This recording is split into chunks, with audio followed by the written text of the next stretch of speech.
em duas partes. Se eu fosse dividir o sistema nervoso em duas partes, quais seriam? Todo o sistema nervoso anatomicamente em duas partes. Quais são as duas partes?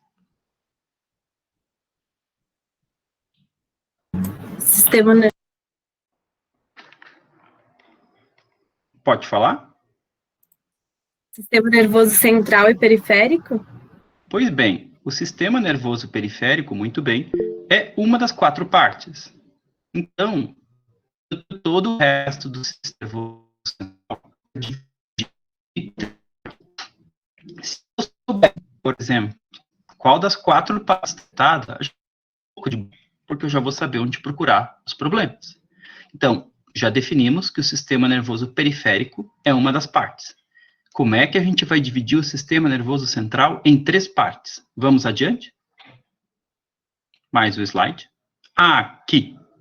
Então, dividindo o sistema nervoso anatomicamente em quatro partes, eu preciso saber se o problema do paciente é no sistema nervoso periférico, ou se sendo no sistema nervoso central, que envolve a medula espinhal e o encéfalo, se ele está na medula espinhal o problema, se ele está no compartimento infratentorial, abaixo da tenda do cerebelo, que é o tronco encefálico e cerebelo, ou se ele está no compartimento supratentorial, acima da tenda do cerebelo, que é o cérebro. Então, sempre que nós vermos um paciente que tiver alguma queixa neurológica, um sintoma neurológico, um sinal neurológico, tem que ter o que está no sistema periférico, a medula ou supratentorial, ou o compartimento supratentorial. É isso que eu vou ensinar para vocês hoje. Próximo. Aqui um exemplo do sistema nervoso central. Nós temos o cérebro, o tronco encefálico e o cerebelo, que formam eles todos o encéfalo, e a medula espinhal. Esse é o sistema nervoso central. Próximo. Aqui uma outra figura, pode passar. Mas, como é que a gente vai saber também... Tem outras coisas que são importantes? Sim, tem uma divisão funcional do sistema nervoso, que tem a parte do sistema nervoso que nos relaciona com o ambiente, né, que é a parte da sensibilidade e a motricidade, e tem a parte do sistema nervoso que nos relaciona com os nossos órgãos internos, que é o nosso sistema nervoso vegetativo. Mas isso é só uma divisão funcional. Não, de qualquer forma, quando a gente comentar com vocês sobre os acometimentos do sistema nervoso, igual a gente vai seguir pensando supratentorial, infratentorial, medula e periférico. Podemos passar para o próximo slide.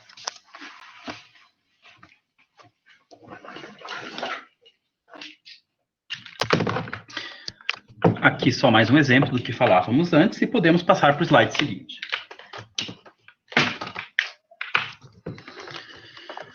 Como é que a gente vai, então, adivinhar a topografia de uma lesão ou de mais de uma lesão? Prestando atenção às informações da anamnese e fazendo o exame físico para detectar as síndromes neurológicas. Se eu não conseguir explicar o quadro por uma única lesão em uma única localização, é porque tem mais de uma lesão em localizações diferentes. Pode acontecer. E eu vou exemplificar hoje também. Pode passar. Uma outra coisa importantíssima na neurologia é a história da instalação dos sintomas. Como que é a cronologia da instalação dos sintomas? Eu não estou perguntando aqui há quanto tempo os sintomas estão presentes, mas como é que eles chegam? Digamos, a instalação é aguda, uma coisa começa subitamente, ela começa em minutos, ela se instala em horas, ela se instala em um dia, 2 dias no máximo. Isso é um quadro que a gente chama agudo em neurologia. A instalação subaguda é um processo que vai para se instalar, para os sintomas. Eles vão aumentando no decorrer de poucos dias, 1, 2 semanas, e estabilizam. Isso é uma instalação subaguda. Já por outro lado, existem doenças onde a instalação é crônica, que é o quadro se arrasta progressivamente no decorrer de semanas, meses, anos. Essa classificação temporal ela nos ajuda a separar as etiologias. Enquanto que o exame físico e a anamnese, no momento que a gente faz a classificação topográfica, que é o que eu mostrei, que nós comentávamos antes, nos ajuda a saber onde que está a lesão. E aí, depois, a gente faz uma combinação entre saber onde está a lesão e saber como se instalam os sintomas, para nós sabermos as etiologias. Próximo slide.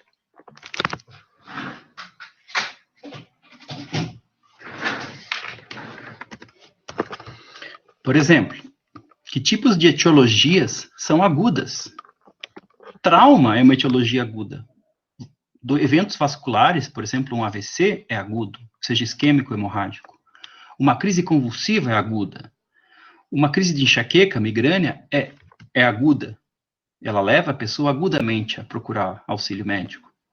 E uma infecção bacteriana ou viral das meninges, uma meningite, viral ou bacteriana, é aguda. Já todas as doenças que envolvem o sistema imunológico, elas requerem uma ativação do sistema imune, uma resposta imunológica, e isso, em geral, é mais arrastado, salvo talvez a situação de um choque anafilático. A maior parte das instalações, das doenças autoimunes, elas têm instalações subagudas, que levam 2, 3, 4, 5, 10, 15 dias para se instalar. Então, as doenças autoimunes que afetam o sistema nervoso, elas levam dias, os sintomas vão piorando no decorrer de dias até estabilizar. Algumas infecções mais lentas, como tuberculose, fungos, sífilis, o vírus HIV, as encefalites virais, elas também têm uma instalação subaguda, porque são agentes que se multiplicam mais rapidamente, mais lentamente do que bactéria ou os vírus que causam meningite. E os quadros metabólicos também são subagudos. Por exemplo, um estado hiperosmolar, hiperglicêmico não cetótico, uma cetoacidose diabética, não é de instalação súbita, ela é uma instalação subaguda. É clássico dos quadros metabólicos afetando o sistema nervoso central. Já doenças neoplásicas, processos degenerativos, quadros carenciais, deficiências vitamínicas, alguns quadros metabólicos e doenças genéticas têm instalação crônica, que vão levar semanas, meses, anos, progredindo os sintomas. Próximo slide. Então, como é que eu vou raciocinar em neurologia? Diante de um paciente, a gente vai ouvir a história dele e vai examinar. A gente vai tentar, examinando ele e ouvindo a história, fazer um diagnóstico sindrômico, achar síndromes neurológicas. E essas síndromes vão nos ajudar a achar onde estão as lesões, que é a topografia. É aquela história do supra, infra, medula e periférico. E a anamnese e o exame físico também vão nos dar pistas da evolução temporal, a evolução de instalação dos sintomas. E isso vai nos dizer o que está causando. Próximo slide. Então, sempre diante de um paciente neurológico, eu preciso saber o processo de instalação aguda, subaguda ou crônica. O processo, ele envolve região supratentorial, infratentorial, medula ou periférico. Próximo. Para tentar, então, separar a topografia, vamos começar por baixo, pelo arco reflexo. O arco reflexo ele é testado com martelinho de reflexos. Quando a gente bate no tendão patelar, ou no tendão aquileu, ou no tendão bicipital, ou mesmo no músculo, por exemplo, no quadríceps, a gente está estudando a integridade da via que inclui o ramo sensitivo, o segmento da medula espinhal onde integra esse ramo sensitivo e o ramo motor que sai desse segmento. Nós vamos mostrar uma figura logo adiante. Tudo isso precisa estar íntegro para ter aquele reflexo. Quando a gente bate o martelinho no tendão, a gente estira o tendão ou o músculo e tem um receptor, o órgão tendinoso de Golgi, que ele informa o ramo sensitivo de que o músculo ou tendão está sendo estirado. Essa informação sensitiva entra no corno posterior da medula, no mesmo nível, e faz sinapse no corno anterior da medula com o neurônio motor inferior. Esse neurônio motor inferior faz o músculo contrair. Isso se chama arco reflexo. Se eu tenho lesão do arco reflexo, eu vou ter diminuição do reflexo, que é, no exame físico, uma arreflexia ou uma hiporreflexia. Ora, se eu tenho lesão do ramo sensitivo ou do ramo motor do nervo, eu tenho lesão do sistema nervoso periférico. Então, quando testando os reflexos de um paciente, eu detecto hiporreflexia, arreflexia, eu já sei onde é que é a lesão, onde é a doença, onde é o comprometimento. É no sistema nervoso periférico. Por outro lado, eu vou explicar mais adiante, se tiver aumento de reflexos, hiperreflexia, o envolvimento é do sistema nervoso central. Por isso faz parte de uma síndrome piramidal. Mas isso vai ficar mais claro nas ilustrações mais à frente. Então, reflexo, martelinho de reflexo é muito importante em neurologia. Porque ao testar os reflexos, se os reflexos estão normais, ótimo. Se os reflexos estão diminuídos, é envolvimento do sistema nervoso periférico. Se os reflexos estão aumentados, é envolvimento do sistema nervoso central, que faz parte da síndrome piramidal. Pode passar. Aqui uma figura ilustrativa mostrando o tendão patelar sendo percutido com martelo. O receptor intramuscular, que é o órgão tendinoso de Golgi em azul, a informação sensitiva ela transita em direção à medula por um nervo sensitivo. Tem o gânglio na região posterior à medula, que é o gânglio onde tem o neurônio pseudonipolar. Aí, essa fibra sensitiva ainda emite uma informação que vai até o neurônio motor inferior, que está no corno anterior da medula.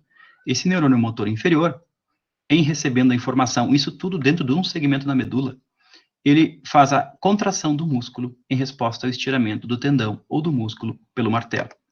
Esse é o arco reflexo.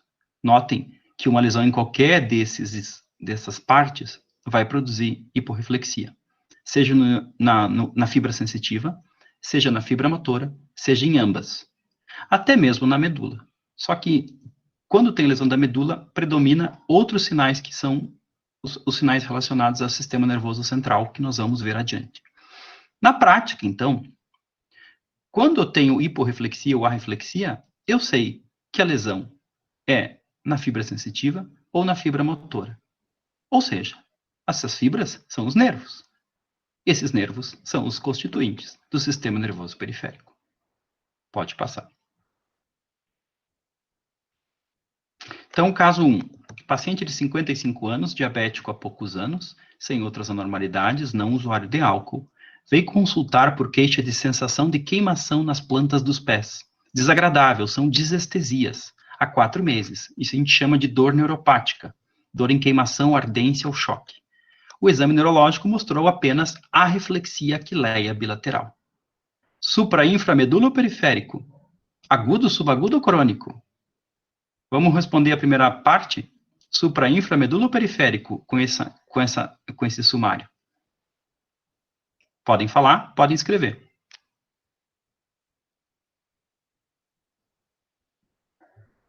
Periférico. Por quê? Porque nós temos a reflexia aquileia. Agudo, subagudo ou crônico a instalação desse quadro? Crônico. Então, o que nós vamos pensar? Aquelas etiologias crônicas. Nós vamos pensar. Nós já sabemos. Só pela anamnese, o exame físico aqui, olhem só as informações que temos. Só a anamnese e aí a reflexia aquileia. Só com essas informações e com as queixas do paciente, nós já sabemos que é sistema nervoso periférico afetado e nós sabemos que é um quadro crônico. Uma dica para vocês é que quando o sistema nervoso periférico é afetado, as neuropatias, as doenças que afetam os nervos, os sintomas tendem a ser distais, ser nas plantas dos pés, depois vai ascendendo, como se fosse uma meia, uma bota, depois vai para as pontas das mãos, para os dedos. E as polineuropatias, elas afetam distalmente, os sintomas são distais, e além disso, os neurônios que são mais compridos, mais longos, sofrem mais do que os neurônios mais curtos. Ora, qual os axônios mais compridos? Os das pernas ou dos braços? Os das pernas. Logo, em geral, as neuropatias, elas vão se manifestar com sintomas sensitivos ou motores distais nas pernas. É típico o início de parestesias nas pernas, nas plantas dos pés. Tem que progredir esse quadro, tem que ascender, tem que subir em direção como se fosse uma bota, uma meia, para depois ir para os membros superiores. E clássico, o exame físico de arreflexia e hiporreflexia. Lembrando que pessoas muito idosas, pessoas assim com 70, 80 anos, elas podem ter uma discreta hiporreflexia aquileia, mas é uma hiporreflexia. Aqui você tem uma pessoa com 55 anos com arreflexia. Aqui não há dúvida que tem envolvimento do sistema nervoso periférico. Adiante. Então, o arco reflexo, sendo avaliado com o martelinho, a gente vai ver a integridade desse arco, e como eu já falei para vocês, a reflexia, hiporreflexia, sistema nervoso periférico, hiperreflexia, sistema nervoso central. Adiante.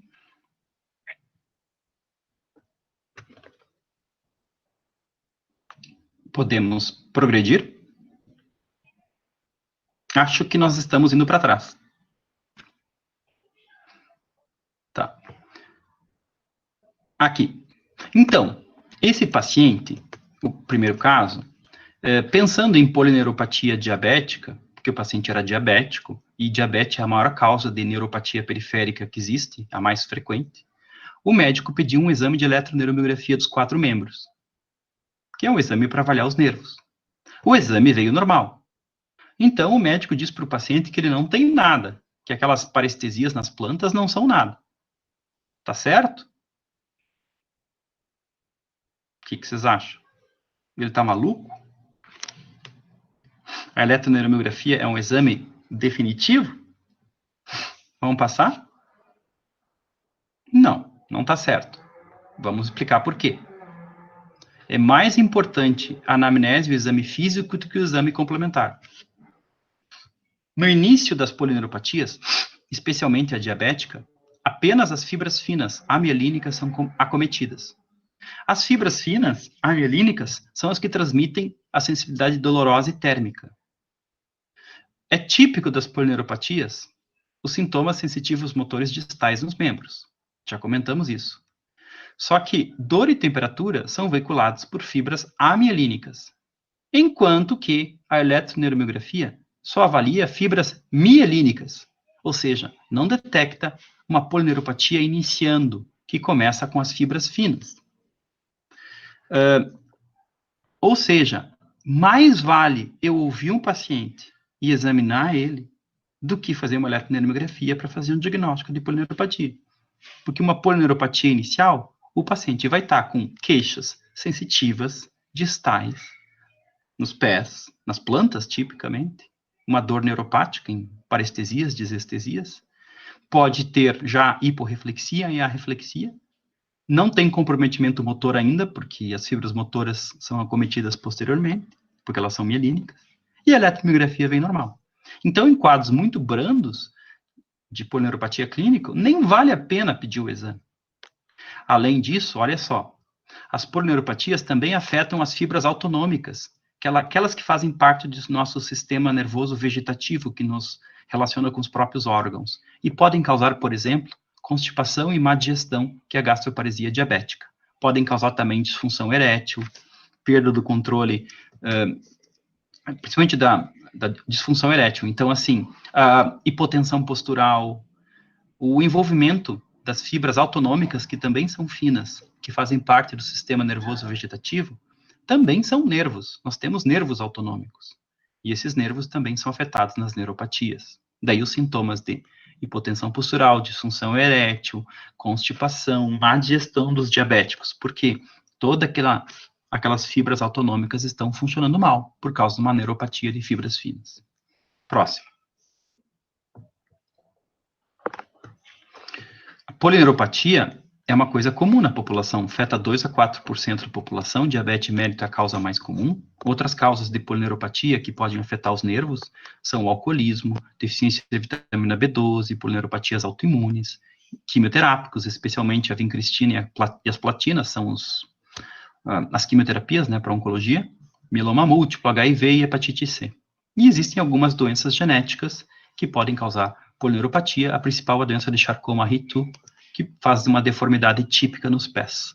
50% dos pacientes com polineuropatia não tem causa definida. Pode passar? Aqui a deformidade do pé típica de uma polineuropatia hereditária. Não preciso dizer que por esse paciente ter polineuropatia, que quando eu bater o martelo ali no tendão de Aquiles, não vai ter reflexo nenhum. Típico de uma neuropatia. Próximo. Voltando, então, digamos que este paciente não tivesse uma instalação crônica. Se a instalação fosse subaguda, se o paciente começasse a ter parestesias assimétricas nos pés e notasse que começasse a ficar, nos dias seguintes, um pouco fraco os pés, depois as pernas, daqui a pouco começa a sentir parestesias numa mão, e depois começa a ter na outra, e começa a notar uma mão mais fraca, e esses sintomas fossem ascendendo em poucos dias. E, tipicamente, examinando o paciente, ele contasse, aliás, conversando com o paciente, ele contasse em quadros típicos, não necessariamente vai estar sempre presente, que ele teve uma gastroenterite, uma diarreia, ou um quadro gripal, uma infecção, ou fez vacina para gripe dias antes, semanas antes. E examinando esse paciente, é o mesmo paciente que tem uma reflexia e hiporreflexia. Então, aqui nós temos a reflexia e hiporreflexia, sintomas sensitivo-motores distais assimétricos que estão ascendendo em poucos dias. Próximo. Aqui, nós temos também envolvimento do sistema nervoso periférico, temos sintomas sensitivos motores distais, temos a reflexia e hiporreflexia, mas o quadro não é crônico, como na polineuropatia diabética. O quadro é subagudo. Isso é a síndrome de Guillain-Barré, que é a polirradiciloneuropatia desmineralizante aguda. Na verdade, ela é subaguda. E é típico do Guillain-Barré, esse envolvimento sensitivo distal é uma neuropatia, com a reflexia, hiporreflexia, e isso vai ascendendo em poucos dias, poucas semanas. Tipicamente, ascende no máximo 2 semanas.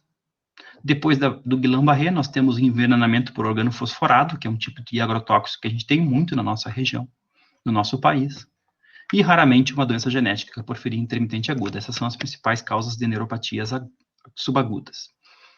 As outras, a maior parte das neuropatias são crônicas, como a diabética, ou por álcool, ou por deficiência de B12. Próximo.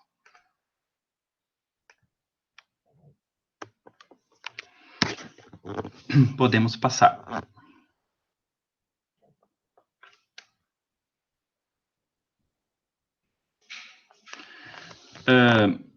Acho que voltou um pouquinho. Vamos à frente. Só um pouco, professor, que travou aqui. Sim, tudo bem.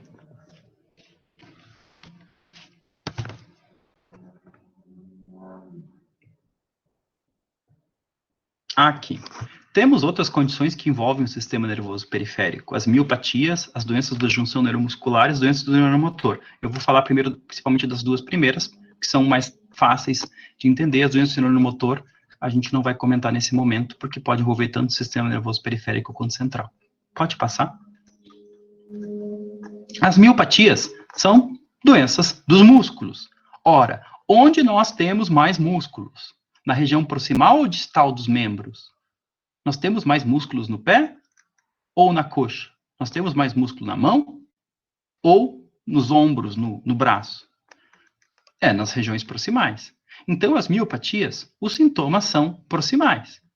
E os pacientes com miopatias não têm disestesias, parestesias, queimação, formigamento, choque, porque é uma doença dos músculos. Não vai ter sintomas sensitivos. A única coisa que se uma miopatia for inflamatória, muito aguda, subaguda, ela pode dar dor, mas não vai dar queimação, disestesias, porque isso é coisa de nervo envolvido.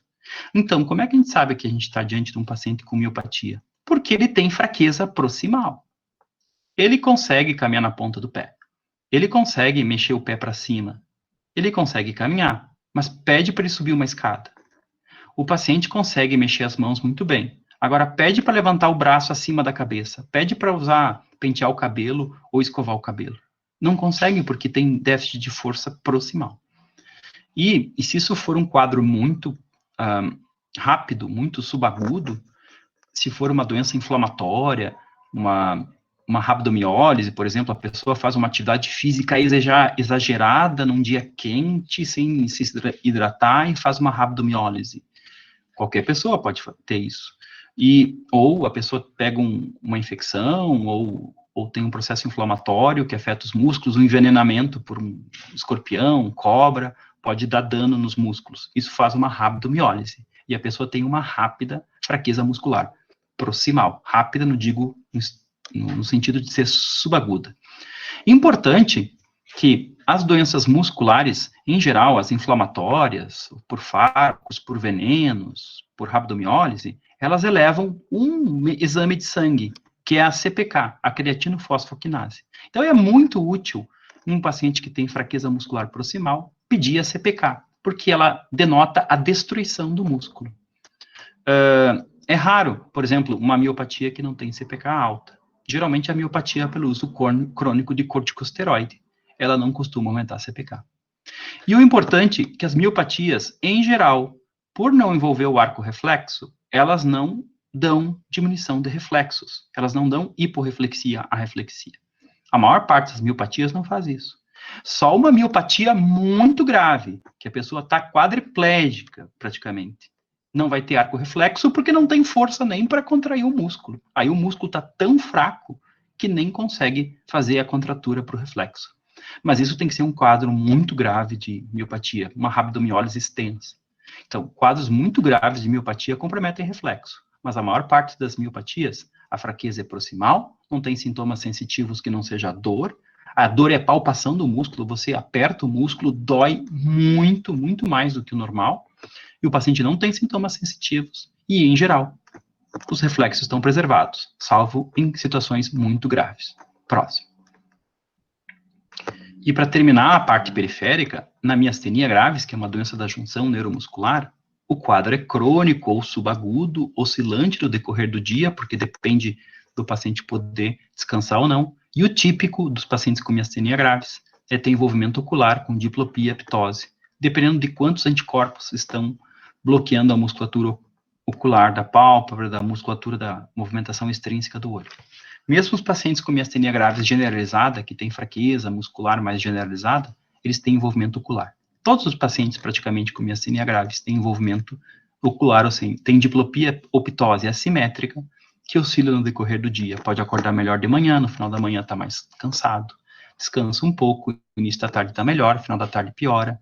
Tem dias piores, tem dias melhores para diplopia e ptose. Isso é típico da miastenia gravis. E só vai ter esse tipo de sintoma. E fraqueza, sem sintomas sensitivos. Próximo. Aqui é a junção neuromuscular, onde acontece a miastenia gravis. A deposição de anticorpo. Próximo slide. Lembrando do arco reflexo, notem qual o neurônio motor que comanda o arco reflexo. É o neurônio motor inferior que está no corno anterior da medula. Podemos passar adiante, então? Mas existe o neurônio motor superior. O neurônio motor superior, ele começa lá no homúnculo motor de Penfield-Rasmussen.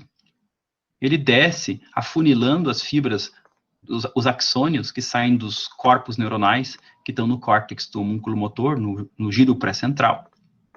Vai afunilando, aí afunila tudo, afunila na coroa radiata, afunila tudo na cápsula interna e desce pelo pedúnculo cerebral, no mesencéfalo, desce pela ponte. Notem que algumas fibras cruzam para o outro lado no tronco para inervar os núcleos dos nervos cranianos contralaterais. Está bem fininho ali, umas fibras vermelhas atravessando a linha média no tronco. E depois, o grosso das fibras atravessa decursa na decussação das pirâmides para o outro lado. A maior parte das fibras do feixe piramidal cruza para o outro lado. Então, o feixe piramidal, ou neurônio motor superior, os axônios dos neurônios motores superiores, ou feixe piramidal, são dois tratos, o feixe córtico-medular e o feixe córtico-nuclear. O feixe córtico-medular sai do córtex e acaba na medula. A maior, 80% das fibras, cruzando na decussação das pirâmides. Uma parte menor das fibras não cruza e desce pela medula ipsilateral, mas a maior parte cruza. Também faz parte do neurônio motor superior, do feixe piramidal, o feixe córtico-nuclear, que daí, à medida que vai descendo no tronco, ele vai cruzando para o outro lado para inervar os nervos os núcleos dos nervos cranianos motores. Por exemplo, a gente tem o nervo troclear e o nervo oculomotor no mesencéfalo. Eles são motores, eles mexem os olhos. Tem o abducente, o facial na ponte, eles são motores. Nós temos o hipoglosso no bulbo, é um núcleo motor. Então, esses núcleos motores têm que ser inervados. Eles têm que receber fibras contralaterais vindo do músculo motor. Esse é o feixe córtico nuclear que cruza em cada nível no tronco. Pessoal, esse neurônio motor superior, ele manda no neurônio motor inferior. É como se fosse assim, o neurônio motor inferior é subalterno ao neurônio motor superior. O neurônio motor superior, ele não deixa o neurônio motor inferior fazer o que quer. Ora, se houver lesão desse neurônio motor superior, desse feixe piramidal, que desce e decursa nas pirâmides, o que vai acontecer? O neurônio motor inferior vai se sentir livre e vai começar a fazer uma anarquia por si só. Esses sinais de anarquia são os sinais de liberação piramidal. É o sinal de Babinski, é a hiperreflexia, que é testada com martelo, e a rigidez espástica. O que é isso? É a liberação total do neurônio motor inferior para fazer o que ele quer. Então, ele vai fazer baderna, ele vai fazer anarquia, ele vai fazer aumento dos reflexos, ele vai fazer aumento do tônus muscular, e ele vai fazer o reflexo de Babinski ser liberado. Vai virar sinal de Babinski, porque é patológico. Além disso, é provável, e muito provável, que uma lesão do neurônio motor superior dê fraqueza muscular. Qualquer dos neurônios motores sendo lesado, superior ou inferior, vai ter fraqueza muscular. Próximo slide. Então, aqui, uma outra representação. A síndrome piramidal é a síndrome da lesão do neurônio motor superior. É uma lesão do sistema nervoso central. Quando eu encontro esses sinais de liberação piramidal, eu sei que ou é supratentorial, ou é infratentorial, ou é na medula. Se eu encontro, então, hiperreflexia, sinal de Babinski, rigidez espástica, e muitas vezes déficit motor, mas principalmente o que define a síndrome piramidal? Os sinais de liberação do neurônio motor inferior. A baderna do neurônio motor inferior que não está sendo comandado pelo superior. Então, se você encontrar isso aqui, você sabe dizer um lugar que não está sendo afetado, o sistema nervoso periférico. Então, envolvimento do sistema nervoso central, em geral, tem síndrome piramidal. Próximo slide. E aqui o famoso reflexo de Babinski, que é o cutâneo plantar extensor. Ali tem à esquerda, nós temos como se faz a manobra com uma superfície romba, né, para não cortar o pé. Em uma criança que nasce, o cutâneo plantar é extensor, como é embaixo, Babinski positivo, mas na verdade aqui é o reflexo de Babinski, porque é normal. E uma criança, quando ela começa a caminhar com 1 ano de idade, ela suprime essa extensão do cutâneo plantar, e o cutâneo plantar se torna flexor, ou seja, a resposta do dedão do hálux é fazer flexão, mas até começar a caminhar é extensão. Isso funciona mais ou menos assim.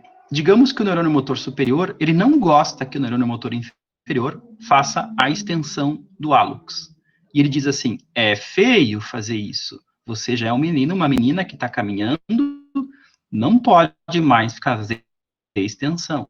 E aí, então, o neurônio motor inferior acata a ordem e passa a fazer flexão na medida em que a criança começa a caminhar. Porém, quando tem lesão do neurônio motor superior, uma das primeiras liberações do neurônio motor inferior é, eu vou estender o hálux. Faz anos que estão pedindo para eu fazer flexão, agora que ninguém me manda, eu vou fazer extensão. Então, o cutâneo plantar extensor, o sinal de Babinski, é praticamente uma assinatura de que o neurônio motor superior perdeu autoridade sobre o inferior, porque o neurônio motor superior está lesado. Próximo slide.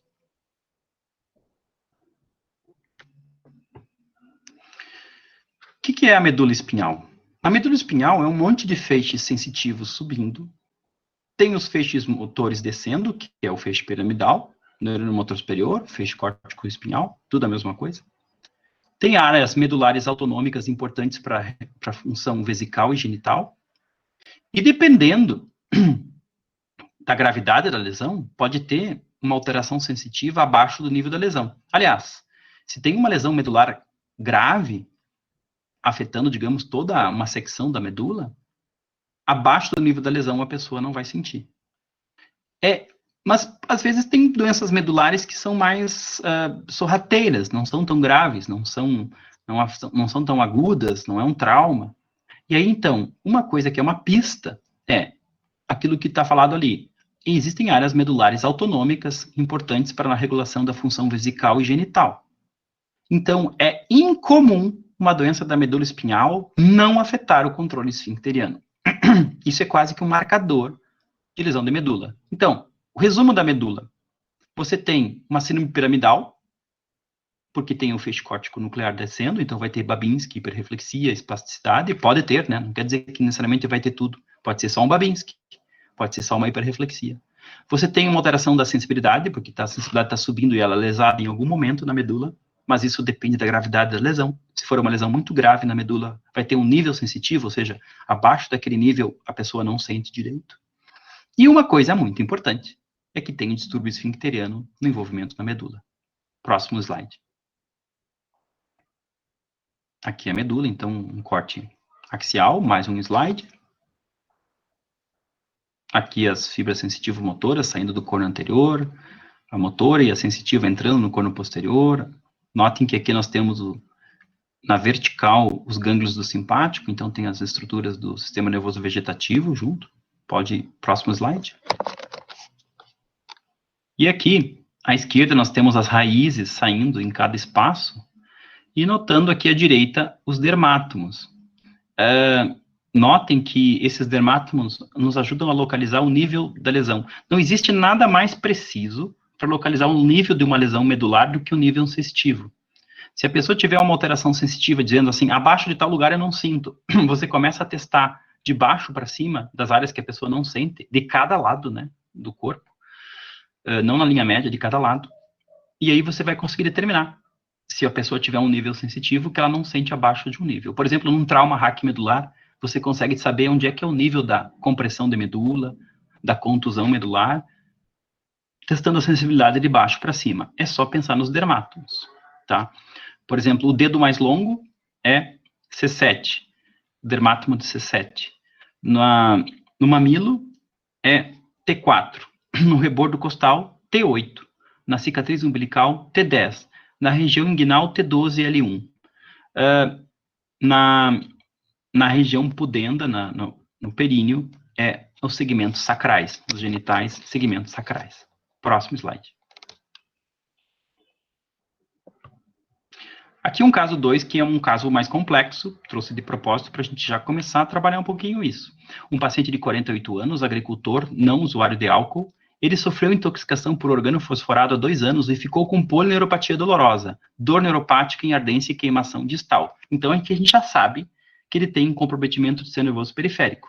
Presume-se que ele vai ter hiporreflexia, porque ele tem uma polineuropatia. Como ele tinha muita dor, porque ele ficou com dor neuropática, denotando envolvimento das fibras sensitivas, ele começou a tomar anti-inflamatórios diariamente para a dor há 2 anos. É um caso real esse.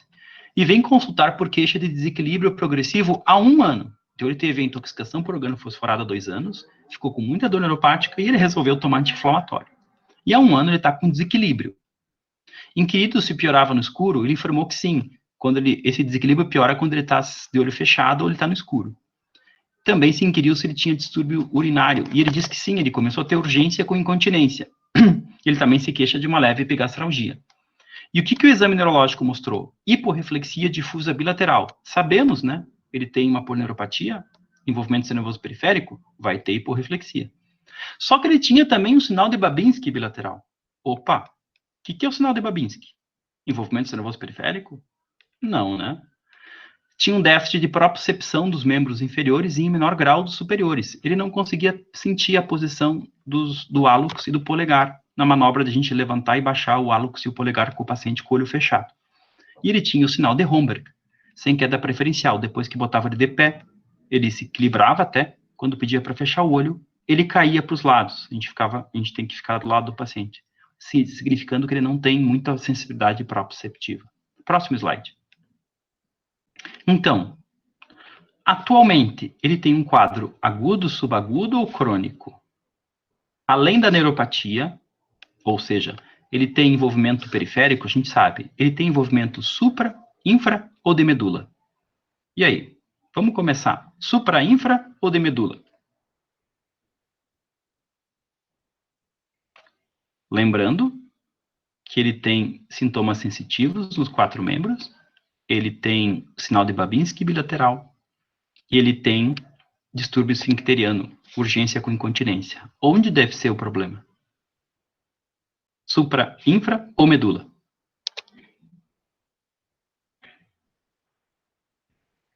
Algum palpite?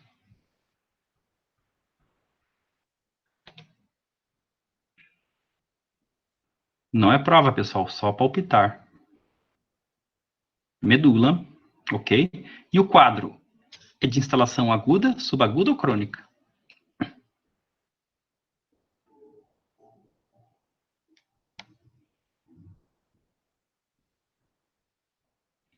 Há 2 anos atrás ele teve uma intoxicação aguda, mas esse não é o problema, ele ficou com uma polineuropatia daquela época. De 1 ano para cá, ele vem notando que ele vai perdendo equilíbrio. Então, é uma instalação crônica. Lembram das etiologias crônicas? Vamos passar para o próximo slide. Então, ele tem um quadro crônico, sim. O quadro periférico é uma polineuropatia que a gente já sabe, e no exame físico ele tem hiporreflexia, que escancara que ele tem uma polineuropatia, mas isso ele teve a intoxicação por órgano fosforado no passado. Mas o quadro agora também é de medula, porque ele tem uma síndrome piramidal com Babinski bilateral, distúrbio esfincteriano e tem déficit de propriocepção nos 4 membros.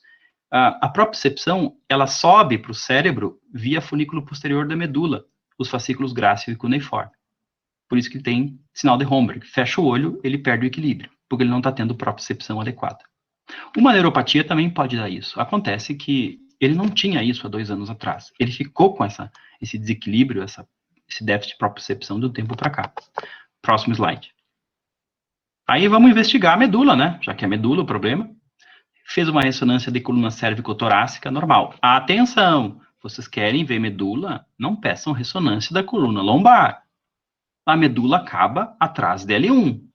Qualquer ressonância de coluna torácica pega L1 também. Não vamos investigar medula pedindo uma tomografia ou ressonância da coluna lombar. Praticamente não tem medula ali, tá, pessoal? A curtíssima medula lombar está atrás da L1 e vai aparecer no corte de medula dorsal, que é a torácica. Então, vamos fazer ressonância de coluna cérvico-torácica, que foi normal, então não tinha uma lesão estrutural. E a gente pediu um laboratório de mielopatias, para investigar mielopatias. HIV, o vírus HTLV, que pode causar mielopatia, PDRL, que é para testar sífilis. Pedimos funções hepáticas, renal e tireoide, que foi normal. A glicemia e vitamina B12. O que está acontecendo, o que será o problema, veremos. Próximo slide. A vitamina B12 era normal. O normal é de 180 a 800. Só que, olha só qual o normal. 220. Essa faixa de 180 a 800 varia conforme o laboratório. Tem laboratórios que é de 200 a 900. Essa é a faixa da população. Só que, às vezes, quando a vitamina B12 está abaixo de 400, especialmente abaixo de 300, e o paciente tem sintomas neurológicos, mas ela não está deficitária, ela não está abaixo de 180 ou de 200. Ela está numa faixa entre 200 e 300, 400. Se o paciente tem sintomas neurológicos, ele pode ter uma coisa que chama deficiência funcional da vitamina B12. Se a vitamina B12 está abaixo de 180, 200, é uma deficiência absoluta. Ninguém questiona. Por exemplo, alguém que é vegetariano e não faz suplementação de B12, um vegano, um vegetariano, pode fazer deficiência de B12. Mas, como é que é essa deficiência funcional? A deficiência funcional significa o seguinte: cada pessoa tem uma necessidade metabólica diferente, não é todo mundo igual. E pessoas que têm uma B12 entre 180 e 200, entre 200, vamos arredondar, entre 200 e 400, se ela tiver sintomas neurológicos, pode ser que aquela quantidade de B12 não seja o suficiente para o que ela precisa. Então, quando a gente dosa a vitamina B12, que pode causar neuropatia, pode causar mielopatia, pode causar demência, envolvimento cerebral. A gente tem que ver onde ela se localiza e ver se o paciente tem algum comprometimento neurológico periférico ou central. Se tiver, e a B12 tiver entre 200 e 400, pode ser uma deficiência funcional. Para provar isso, eu posso pedir 2 exames, a homocisteína e o ácido metilmalônico no sangue. Se um deles vier aumentado, eu tenho a deficiência funcional de vitamina B12. E eu tenho que repor vitamina B12. Tenho que fazer crono-B e M uma vez por semana, por 5 semanas, depois uma vez por mês para o resto da vida. Por que esse paciente fez isso? De tanto tomar anti-inflamatório, ele desenvolveu uma gastrite atrófica. E a gastrite atrófica atrofiou, obviamente, a mucosa, e lembrem que o nosso estômago produz o fator intrínseco que é necessário para a absorção da vitamina B12. Então, gastrite atrófica autoimune, gastrite atrófica por anti-inflamatório, gastrite atrófica por Helicobacter pylori, pode levar a uma deficiência de vitamina B12. A mesma coisa pode acontecer em pessoas que tiraram o estômago, né? Pessoas que fizeram cirurgia bariátrica, então são candidatos a ter deficiência de B12 absoluta ou funcional. Basta ter sintomas e ter uma B12 não muito alta, que pode ser deficiência funcional. Aí, basta pedir a homocisteína e o ácido metilmalônico, que um dos dois vem alto e vai confirmar. Próximo slide. E aí? Cerebelo. Vamos começar a subir mais, né? Estamos próximos do fim. Por incrível que pareça, a parte mais complicada é o que a gente viu, porque com o conhecimento que a gente já pegou, agora a gente já está mais firme. Lembrando que o cerebelo, o lado direito do cerebelo, cuida do lado direito do corpo. É ipsilateral. O lado esquerdo do cerebelo cuida do lado esquerdo do corpo. E o verme cerebelar cuida da linha média. E notem que o cerebelo, ele é agarradinho no tronco. Tem o pedúnculo cerebral médio na ponta, o pedúnculo cerebral inferior no bulbo, o pedúnculo cerebral superior que se gruda no mesencéfalo. Próximo slide. Então, cerebelo, linha média, vermes, cada hemisfério cuida do seu lado do corpo. E aí, nós temos o tronco encefálico. O tronco encefálico, ele tem o cerebelo agarradinho atrás, o cerebelo se vale do tronco encefálico para ter suas fibras cerebelares cruzando para cima, para baixo, ou seja, no tronco passam fibras cerebelares. É provável que numa lesão de tronco a gente tenha síndrome cerebelar também, não só no cerebelo, também ipsilateral. Mas nós temos no tronco uma continuação da medula. Então nós temos a sensibilidade subindo e a motricidade descendo. Qual motricidade? O feixe piramidal. Só que detalhe, o feixe piramidal não cruzou ainda nas pirâmides. Ele ainda está do mesmo lado que ele desceu do hemisfério cerebral. Próximo slide. Mas além disso, além do cerebelo e vias cerebelares, além da sensibilidade subindo e da motricidade descendo, ainda não cruzada, porque não decussou nas pirâmides, pelo feixe piramidal, o que o tronco tem que só ele tem? O que ele tem que eu não tenho? O que o tronco tem que só ele tem? Próximo slide. 10 pares de núcleos de nervos cranianos. Não são nem 10 núcleos, são 10 pares de núcleos. Lembrando que o primeiro e o segundo par cranianos vão direto para o cérebro, mas os outros 10 pares estão no tronco.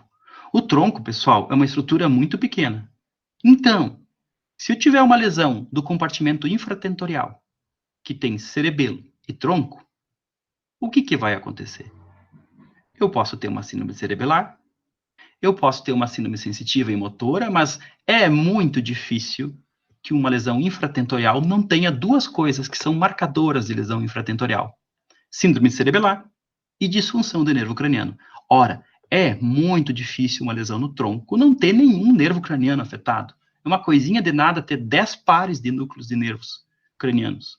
Vai dar alguma disfunção de nervo craniano. Então, se eu encontro uma disfunção do núcleo do nervo craniano, é um marcador que a lesão é no tronco, ou seja, infratentorial. Se eu encontro uma disfunção cerebelar, é marcador que a lesão é no cerebelo ou no tronco, ou seja, infratentorial. Então, os marcadores são disfunção de nervo craniano e disfunção cerebelar, marcam que é infratentorial. Pode passar, próximo slide. Então, compartimento infratentorial, síndrome cerebelar, ipsilateral, uma incoordenação no mesmo lado da lesão no hemisfério cerebelar, ou no mesmo lado do tronco, né? As vias cerebelares também são ipsilaterais no tronco.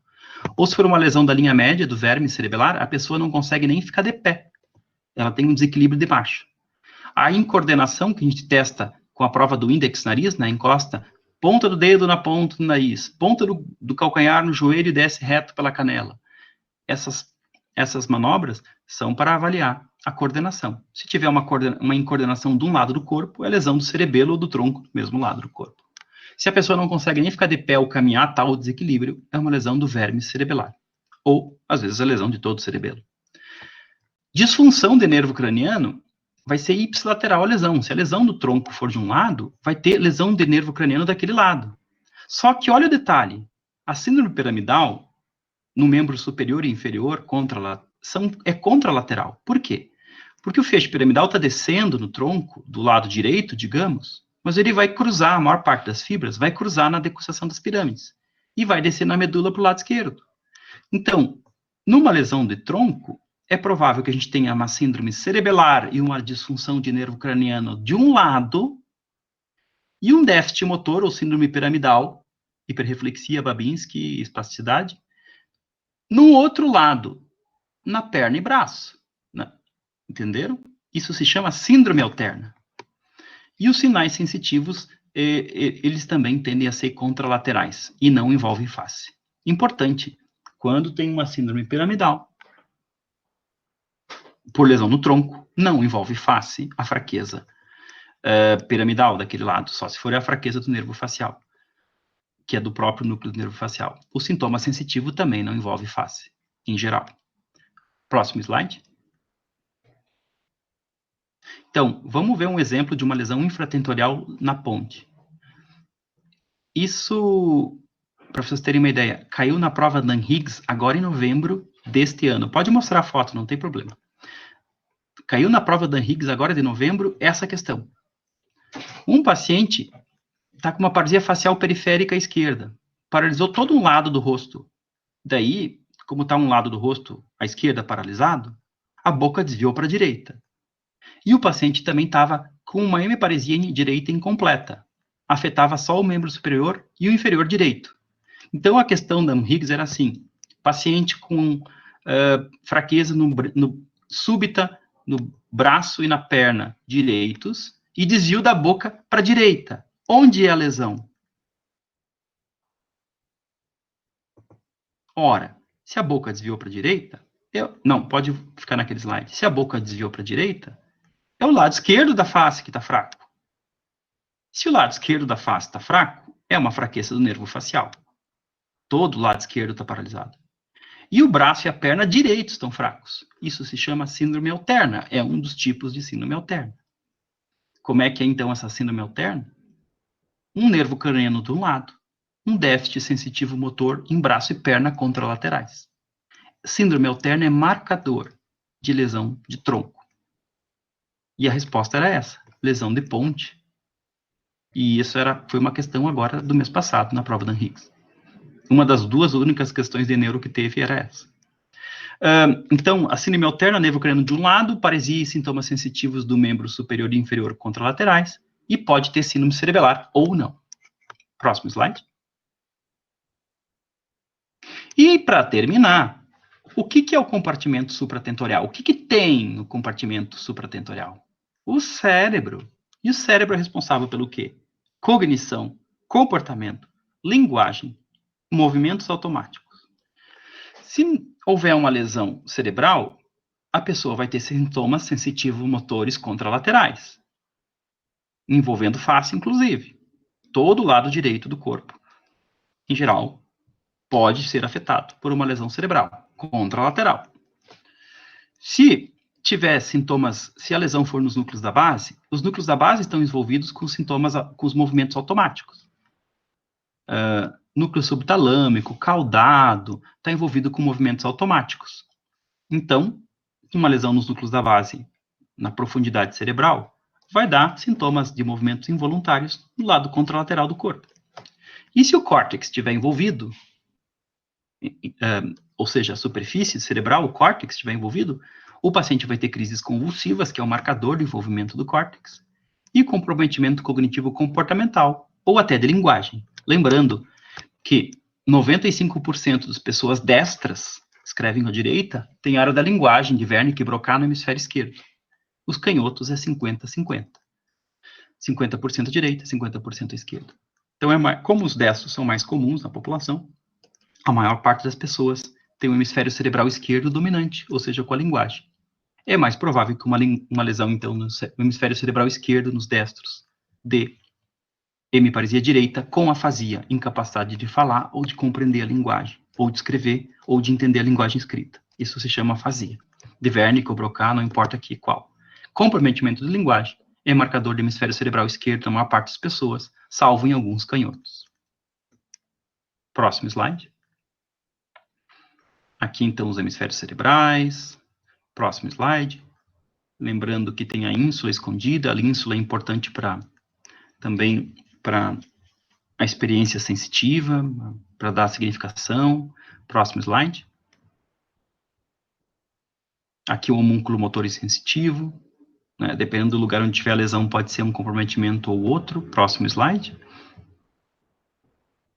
Aqui o típico de uma lesão cerebral. Aqui uma criança com paralisia cerebral, com lesão cerebral no hemisfério esquerdo do cérebro, ela, com a postura de Wernicke-Mann, que é espasticidade, rigidez, hiperreflexia no lado direito. Lembrem, onde que começa o neurônio motor superior?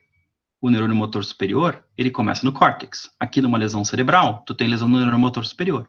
O que vai acontecer? Os neurônios motores inferiores do lado direito vão se rebelar e vão ter hiperreflexia, espasticidade, sinal de Babinski. Mas uma hemiparesia direita, com espasticidade, comprometendo todo o lado do direito do corpo, denota que a lesão foi no cérebro. À esquerda. Próximo slide. Essa é a postura de Wernicke-Mann. Aqui os núcleos da base envolvidos com os movimentos automáticos e tudo, em várias outras coisas que a gente faz de forma automática na vida. Próximo slide.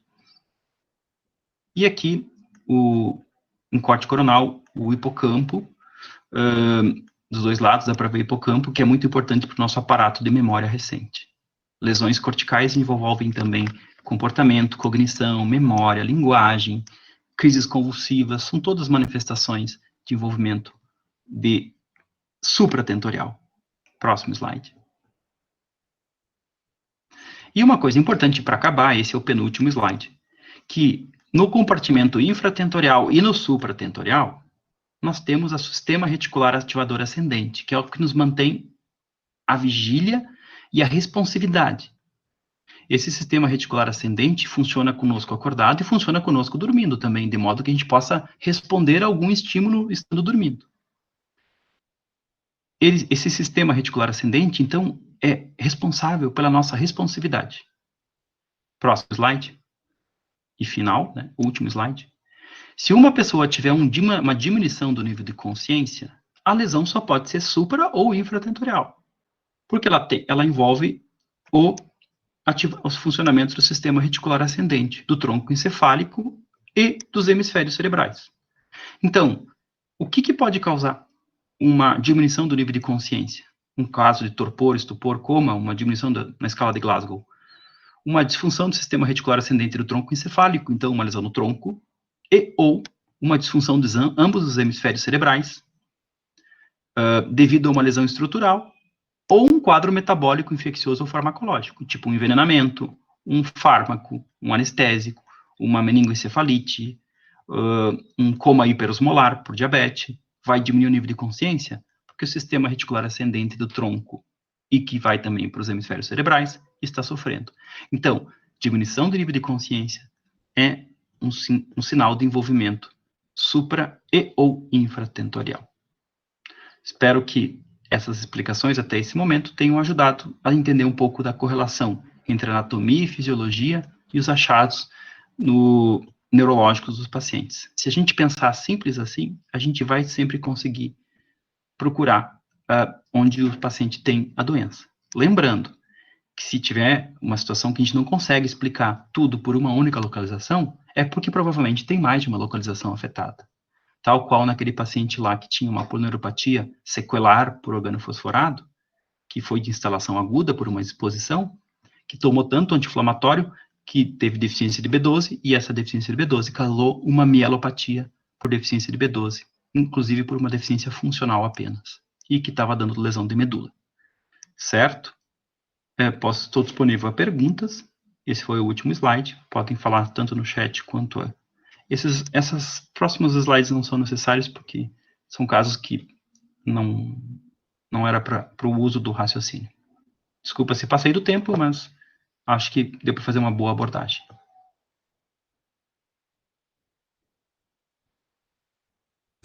Ai, deixa eu parar. Deu certo? Certo, professor. Muito obrigada pela excelente aula. Pelo que eu pude ver, ali não teve nenhuma pergunta no chat, mas caso alguém queira abrir seu microfone, fazer uma pergunta para o professor. Não sei se alguém ficou com alguma dúvida.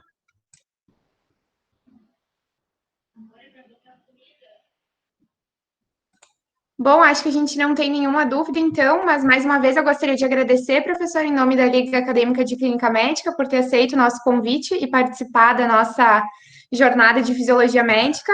Tenho certeza que todos os alunos que estão aqui presentes aprenderam bastante com a sua aula hoje, tá certo? Boa noite, muito obrigada. Boa noite, um abraço a todos, bom fim de semana. Obrigada igualmente. Obrigado pelo convite.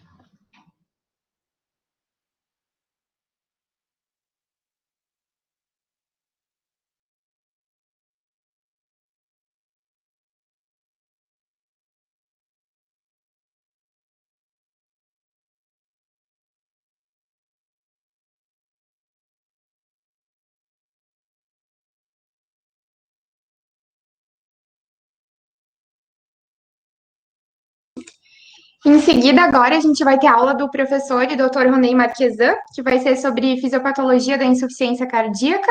A gente vai pedir só uns 5 minutinhos aqui para se organizar. A presença, a gente viu que teve um probleminha ali no início, então a gente vai deixar aberto até as 9h10 para preencher, e o sorteio vai ser realizado no final, lembrando que o número que for sorteado, a pessoa precisa estar presente aqui na aula para receber, de fato, o prêmio.